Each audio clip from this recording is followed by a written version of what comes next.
Hello বন্ধুরা, তো চলে এসেছে এবার একটি বিশেষ গুরুত্বপূর্ণ আপডেট নিয়ে। কেপি কনস্টেবলে 6,000 নিউ ভ্যাকান্সি আসতে চলেছে। তো সেখানে কি বলা হয়েছে, তো আনন্দবাজার পত্রিকাতে এমনটাই ভেসে উঠেছে খবর। তো সেখানে তারা কি বলেছে সেটা আমরা দেখে নেব। তো সেখানে ছেলে মেয়ে উভয়েই আবেদন করতে পারবে। তো সেখানে তারা কি বলেছে চলো দেখে নিই। তো আনন্দবাজার পত্রিকার অফিসিয়াল ওয়েবসাইট তোমরা দেখতে পাচ্ছ। তো কাজ বেশি, লোক কম, কর্মী সংকট মেটাতেই 6,000 কনস্টেবল নিয়োগ করবে কলকাতা পুলিশ। তো বাহিনীতে নিচুতলার কর্মীর অভাব ফলেছে যান বা শাসন থেকে থানা শাসন, টহলদারি সব কাজেই তাদের ব্যাঘাত ঘটছে, তাদেরকে সমস্যায় পড়তে হচ্ছে। তাই দ্রুত সমস্যা মেটাতেই কলকাতা পুলিশ 2 দফায় প্রায় 6,000 পদে কনস্টেবল নিয়োগ করবে। এটা হলো তাদের মূল ঘোষণা। এবারে কবে করবে, তারা কি আদৌ সেই নিয়োগ প্রক্রিয়া নিয়ে কোনো কাজ করছে, কি বলছে তারা, তো সমস্ত তথ্য জানতে পারবে। আর নিয়োগ প্রক্রিয়া কবে বা শুরু হতে পারে, তো তার জন্য ভিডিওটা সবাই সম্পূর্ণটা দেখো। হ্যাঁ বন্ধুরা, ভিডিওটা সম্পূর্ণটা দেখার পরে যদি ভালো লাগে অবশ্যই ভিডিওটি লাইক করো এবং চ্যানেলে নতুন হলে সাবস্ক্রাইব করে বেল আইকন অন করে রেখো। আর যদি মনে হয় হেল্পফুল বন্ধুর সাথে শেয়ার করা প্রয়োজন, তাহলে অবশ্যই বন্ধুর সাথে শেয়ার করো যাতে তারাও আপডেটটি পেয়ে যায়। তো সবার মনে এখন একটাই দুশ্চিন্তা ঘুরছে, কনস্টেবল একটা তো ইন্টারভিউ হচ্ছে, তো পরবর্তীতে আবার কবে ভ্যাকান্সি আসবে। তো তাদের আশা করি এটা দেখলেই সমস্যার সমাধান হবে, এটুকু আশা করা যায়। তো চলো মূল বিষয় দেখে নিই। তো কলকাতা পুলিশ কর্মীর সংকট দীর্ঘদিনের, তার মধ্যেই কনস্টেবল পদে বহুদিন নিয়োগ না হওয়ায় বর্তমানে 12,000 প্লাস পদ খালি আছে।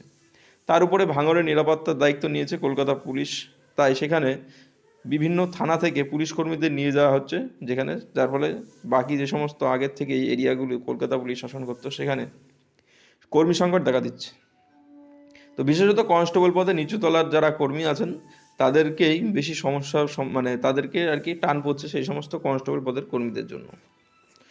তো এই মুহূর্তে কলকাতা পুলিশের 2,220 জনকে নিয়োগ করা হবে, এরকম একটা নোটিফিকেশন বেরিয়েছিল এবং তার ইন্টারভিউ অলরেডি শুরু হয়ে গেছে। তো এইবারে তাহলে এই রিক্রুটমেন্টটা কমপ্লিট হওয়ার সাথে সাথেই তাহলে তোমরা বুঝতেই পারছো যে 6,000 রিক্রুটমেন্ট আপাতত হবে, তার মধ্যে 2,220টা হলে বাকি থাকে যেগুলি তোমাদের সেই পদগুলির ভ্যাকান্সি কিন্তু খুব শীঘ্রই চলে আসবে। তো এই 3,500 প্লাস ভ্যাকান্সি, তো যখনই এটা কমপ্লিট মানে ইন্টারভিউ মেরিট বেরোবে, ইন্টারভিউ হওয়ার পরে তখনই তোমাদের নতুন ভ্যাকান্সি পাবলিশ করে দেবে ডাব্লিউবিপিআরবি। তো ফলে তোমাদের কিন্তু আর দেরি নেই, কারণ ইন্টারভিউর 15 থেকে 20 দিনের মধ্যেই পিআরবি সবসময় চাই তাদের যে মেরিট লিস্ট সেটা পাবলিশ করা। তো তার জন্য বলবো বন্ধুরা, তোমাদের প্রিপারেশন তোমরা চালিয়ে যাও, 100% নিয়ে যাও প্রিপারেশন, যাতে যখনই আর কি তোমাদের ভ্যাকান্সি পাবলিশড হয় তোমরা তোমার 100% দিয়ে, কেন 100% কেন 1000% দিয়েও নিজের ভ্যাকান্সি থেকে একটা সিট তুমি নিজের নামে করতে পারো। তো বেশি দেরি নেই, এদের যখনই এই ভ্যাকান্সির 2,220 জনের মেরিট পাবলিশড হবে তার ঠিক কিছুদিনের মধ্যেই তোমরা নতুন ভ্যাকান্সির বা তার আগেও নতুন ভ্যাকান্সির নোটিফিকেশন পেয়ে যেতে পারো। তো তার জন্য বলবো বন্ধুরা, চ্যানেল ফলো রাখো, যখনই কোনো আপডেট থাকবে পেয়ে যাবে।